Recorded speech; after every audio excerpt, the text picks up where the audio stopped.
مونديال العرب قطر 2025. السلام عليكم.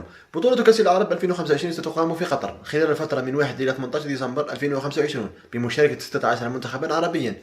بالنسبة للمنتخبات المشاركة يتأهل مباشرة إلى دور المجموعات قطر كونها البلد المستضيف، الجزائر حامل اللقب النسخة الأخيرة، المغرب، تونس، مصر، السعودية، الإمارات، العراق والأردن. الملحق التأهيلي 14 منتخبا سيتنافسون على 7 بطاقات التأهل، وهم البحرين، الكويت، عمان، لبنان، فلسطين، سوريا، اليمن، جزر القمر، ليبيا، موريتانيا، الصومال، السودان وجنوب السودان وجيبوتي.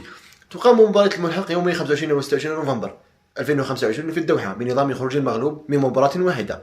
نظام البطولة: القرعة تجرى في 25 مايو 2025، حيث ستقسم المنتخبات إلى 4 مجموعات تضم كل مجموعة 4 منتخبات. التأهل: يتأهل الأول والثاني من كل مجموعة إلى الدور الربع النهائي.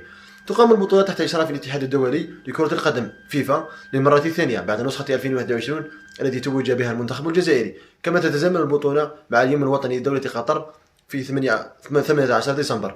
كما هناك تحفظات من بعض منتخبات شمال افريقيا بسبب تداخل موعد البطولة مع كأس الأمم الإفريقية المقرر انطلاقها في 21 ديسمبر 2025 بعد نسخة 2021 المثيرة التي توج بها المنتخب الوطني الجزائري. في رأيك من سيكون بطل النسخة القادمة؟ اكتب رأيك في التعليقات ولا تنسى الاشتراك في القناة ليصلك كل جديد.